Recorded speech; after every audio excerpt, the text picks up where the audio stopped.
starting lineups. Both teams going with the same lineups they went in game one here on Sunday. Tracy McGrady and Bo Outlaw at the forwards. Andrew DeClercq, the center. The rookie Mike Miller and Darrell Armstrong in the backcourt for the Magic.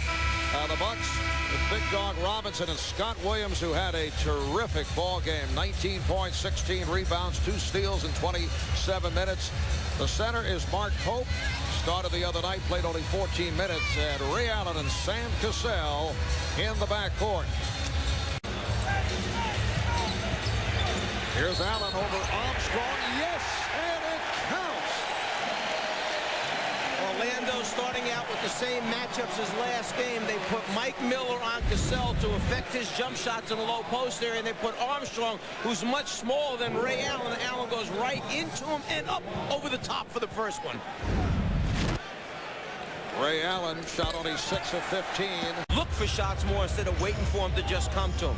We're going back to that. He fell for some of the guys. Oh, a hard foul, and that's a flagrant foul. Now, this may be payback for the hit that Tracy McGrady took here on Sunday night. Look, there's no question that Doc Rivers and his staff, after watching the films, made a point. Tracy McGrady was leveled by Scott Williams in game number 1. That foul right there was not even close to being as hard as the one that McGrady took. But you see DeClercq tries to play the ball. Allen's coming into him. I agree with Doc Rivers on this one. I don't think this one should be a flagrant foul. It was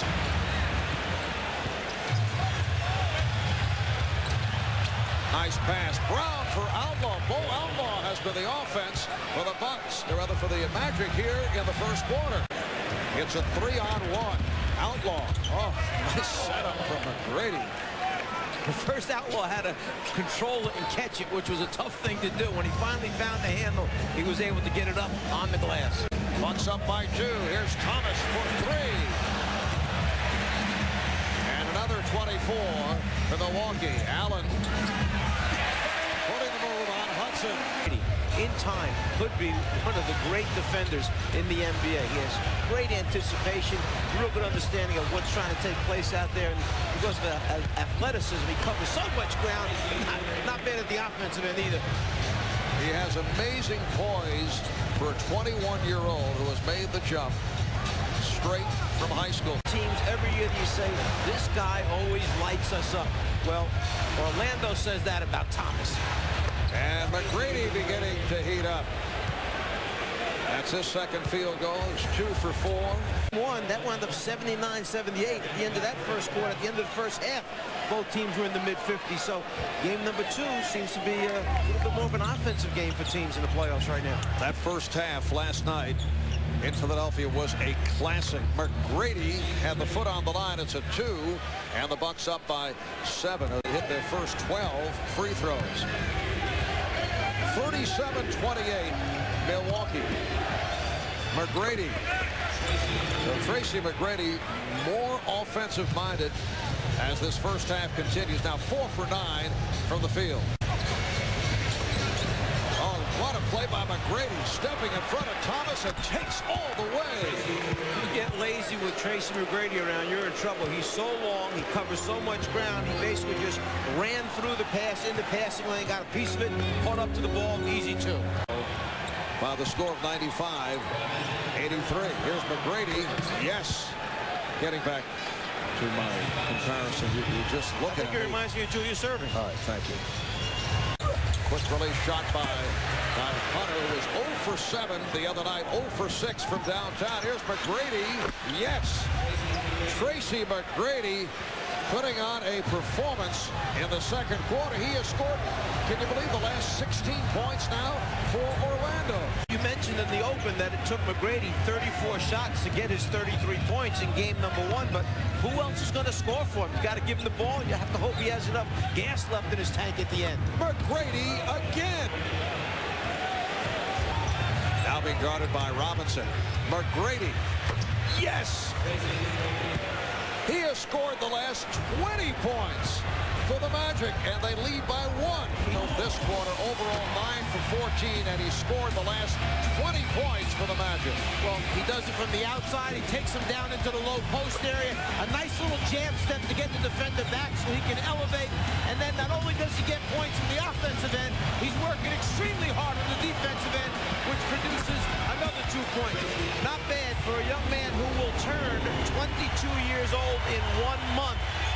Next month, Tracy McGrady turns 22. He has 20 straight points for the Magic. Just under 5 remaining in the first half. Big Dog Robinson now defending on McGrady. Here's Miller. Well, that's the end of the Tracy McGrady streak.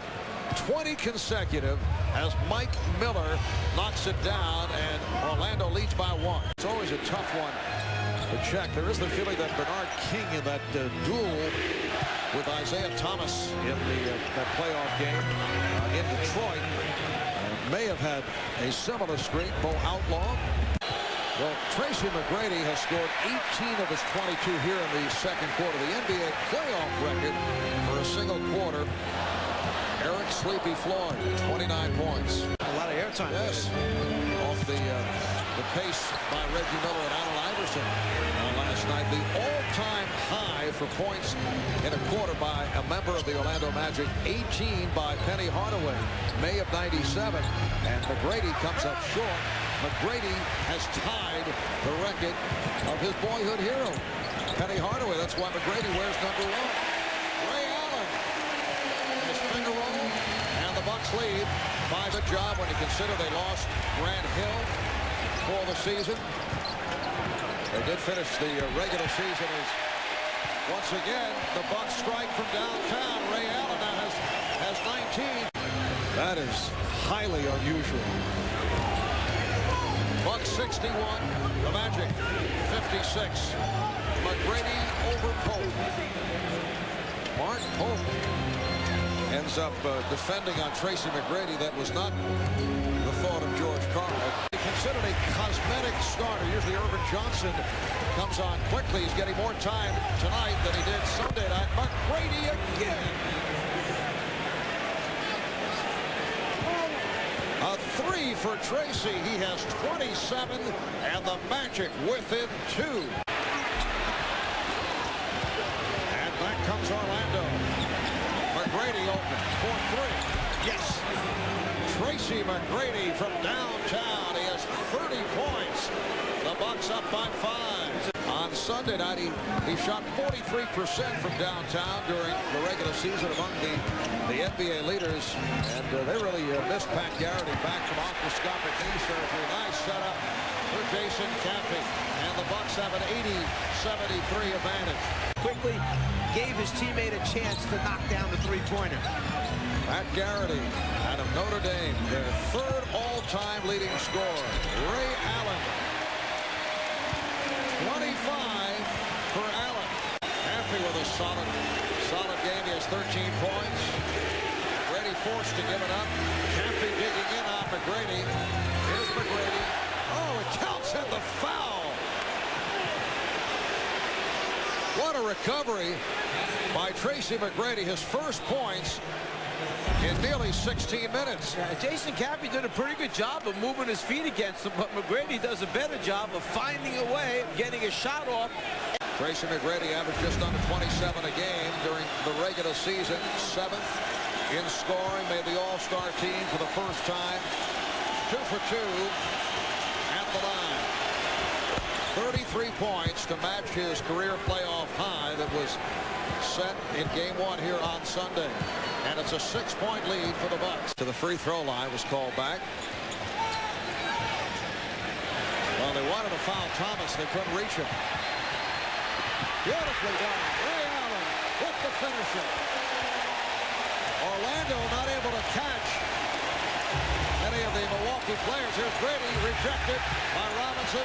McGrady again. Well, Tracy on the follow with 10 seconds to go. 5-point lead for the Bucks. The foul is given by McGrady.